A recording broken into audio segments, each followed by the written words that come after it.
Today on the show, I'm looking at one of the more technically challenging tasks in Blender, emulating a CRT TV pixel for pixel. In a fresh scene, I'll go to the right side view, which you can see here in the corner when overlays are on. I'll add a plane, setting it to be created in view, making sure generated UVs is checked. I'm keeping it at its standard size, and I'll apply rotation and scale once it's created and orientated. Making it from this view determines which axis settings are needed in the shader. Now the first thing I want to do is divide this plane into 3 subpixels. One for red, one for green, and one for blue. I'm going to do this procedurally using math nodes. In the shading workspace, I'll add a texture coordinate node. Next, I'll make a vector add node and plug the object coordinate into its top vector input. Now I'll add a vector absolute node and plug the add node into it. Then plug the absolute node into a separate XYZ node. From the Y output, I'll make a subtract math node. This will control the subpixel width. From the Z output, I'll make another subtract node. This will control the subpixel height. The value output of the top subtract node then needs to connect to the top input of a smooth maximum node, and the value output of the bottom subtract should connect to the second smooth maximum input. This will control subpixel roundness. Now I just need a greater than node. Plug the smooth maximum output into the top value and keep the lower value at 0. Next I'll select all the nodes except the texture coordinates and press Ctrl G to group them. Inside the group, I'll plug the second input into the second vector add input. I'll press N to open the sidebar and name this input location. It will control where on the plane the subpixel sits. Now I'll add 3 inputs, and I'll name them width, height, and roundness, in that order. Next I'm going to plug width into the Y subtract, height into the Z subtract, and roundness into the bottom smooth maximum input. Pressing Tab will exit the group, and now I have a subpixel node I can adjust. I'll set width to 0.32, height to 0.95, and roundness to 0.1. Location needs to be 0.66. Next I'll copy that node, plug it into the object coordinate node, and align the second pixel, which should be set to 0 since it's the center pixel. I'll copy that node one more time for the third and final subpixel, which will need its position set to minus 0.66. Those 3 nodes can be framed with Shift P. I'll name the frame subpixel placement. Next, I'm going to add an invert color node to flip the first subpixel's color for each of the subpixels. Now an image can be added to check the shader is working right. Each pixel will handle a color, and I'm starting with red. So from the image, I'll add a separate color node. From the red output, I'll add a mix multiply node into the A socket and set the factor to 1. I'll connect the invert color node into the B socket. This separates red into a grayscale channel, which I'll then connect to a color ramp.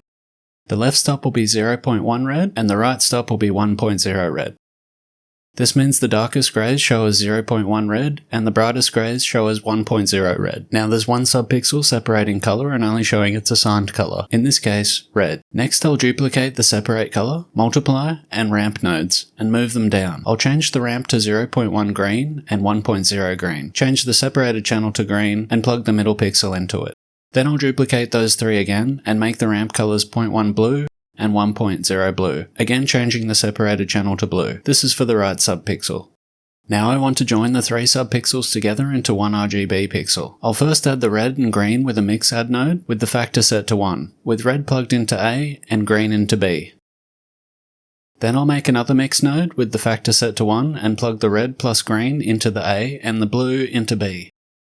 I'm going to frame all these together and name it RGB separate / recombine. Next I need to turn this 1 pixel into 320 by 240 pixels, which was the general resolution of the TV I'm emulating. I'll start by holding Shift and dragging right click to insert a node connection between the pixel and the coordinate node. Between this new split, I'll add a vector scale node and set the scale to 120.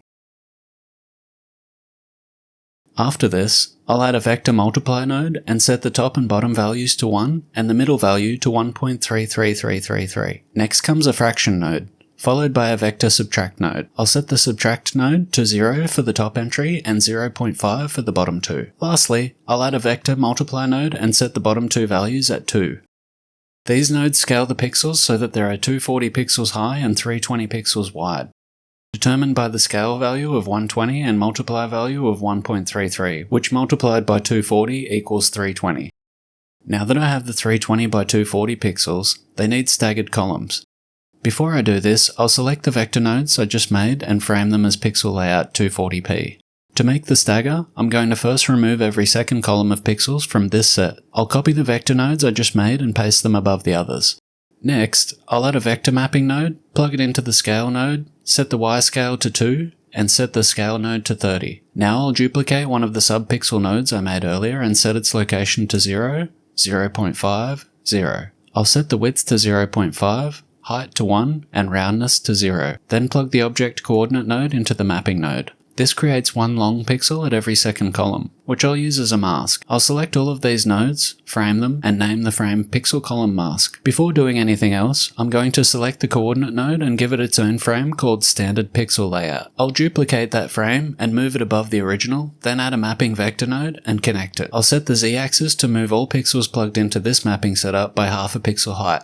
This plane is 2 meters high and there are 240 pixels in height, which is 0.008 meters per pixel. So to move the pixels up by half, it should be set to 0.004 meters on the z-axis. I'm going to name this frame Move Pixels Half Height. I'm then going to select all of the RGB separate/recombine frame nodes, the 3 subpixel placement nodes, and the pixel layout 240p frame nodes, and duplicate them.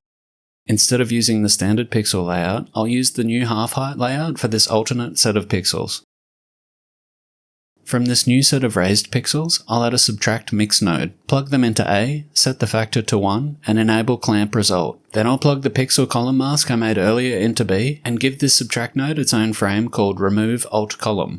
Next I'll copy that frame and add an invert color node so it flips the mask. Then I'll plug the inverted mask into B and the original pixels into A. Now I need to join these two, and I can do that with an add color node with the factor set to 1. Again, make sure clamp result is checked. I'll plug the raised pixels into A and the original pixels into B. CRT TVs also had scanlines, and to simulate those, I'll add an overlay color node with the factor set to 0.2, and plug the join pixels into A. Into B, I'll plug a wave texture with a scale of 41, set to bands on the z-axis. I'll add these nodes to a frame called scanlines. Finally, a brightness node can be added at the end to ensure the image looks just right. Next, I'm going to set up a camera so that it's pointed exactly at the plane. The shader is plugged straight into the surface input, so it shouldn't need lighting or end up too dark. With your footage plugged into the 2 image nodes, you can then render the CRT filter over top. I recommend rendering this at something like 1920 by 1920 with the pixel filter set to 5 and Gaussian. I also recommend max samples of at least 256. This helps the pixels blend in the way they would in the real world. Once the video is rendered in a 1:1 ratio with the 320 by 240 pixel layout, you can squish the UV mapping down on the TV screen to make it the correct 4:3 ratio that CRTs had. Plug the video into both base color and emission color, and I usually go with an emission value of 5. I recommend rendering any footage with this material at a higher resolution with the pixel filter set to 3, then condensing it to a lower resolution to avoid line artifacts, while still keeping enough detail to sell the look. I hope this has given you the confidence to tackle any retro projects you want to feel authentically CRT. If you'd like to support the channel, leave a like and subscribe for more Blender Bitstream. Thanks!